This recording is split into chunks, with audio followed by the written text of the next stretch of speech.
Hello, and welcome to Chapter 17, Thoughts as Stickies. We can all use some help in remembering that thoughts are just thoughts, showing up on their own, virtually impossible to get rid of, and we get to choose how we're going to respond to them. We've asked your teen to think about the thoughts that get in the way of doing what's there to be done, thoughts that might get in the way of attaining our valued goals, thoughts like, I'll do it later, or I'm going to fail. We asked your teen to do a simple exercise that I'll now invite you to do. You'll need about 20 sticky notes, like these, a piece of paper, and of course, something to write with. If you're watching this video, then I'm quite sure you're already striving to be a good parent.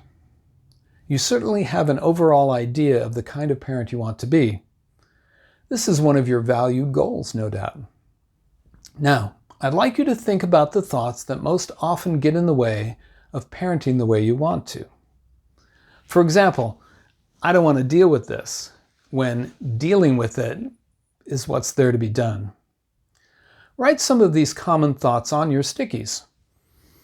One thought per sticky note, and attach them to the paper, arranging them however you like. Next, think of the thoughts that draw you toward being the parent you want to be. These might be something along the lines of, I'm going to listen patiently, even though I want to interrupt right now.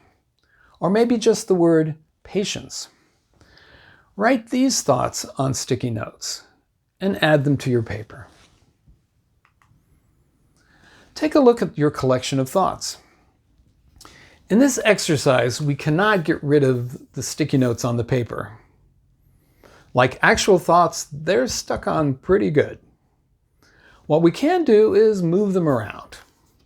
Try putting all the so-called negative, goal-inhibiting thoughts in the center of the paper, and push the goal-affirming thoughts out to the periphery. What do you notice? Goal-inhibiting thoughts are now front and center, difficult to ignore, and perhaps more impactful. We're not saying these thoughts aren't true, just that through your own experience, you know that when you buy into these particular thoughts and act accordingly, your parenting is less effective and less satisfying. Now, move the goal-affirming thoughts into the middle of the paper and send your troublesome thoughts out to the edges. These so-called negative thoughts are still there, and you could certainly focus on them if you chose to. But maintaining the focus on the goal-supporting thoughts makes them more central, and hopefully they will guide your next steps in any situation, acting on your values and toward your goals, while letting the negative thoughts be where they are. In the next week or so, try thinking of thoughts as stickies in your mind. They show up when they want to, and they can be quite sticky. But they are only as influential as we let them be through our attention and our choices. You may want to carry one or two of the goal-inhibiting thought stickies in your pocket or purse, just as a reminder that we can take our thoughts and feelings with us, while maintaining focus on our valued goals with intention. Thanks for watching.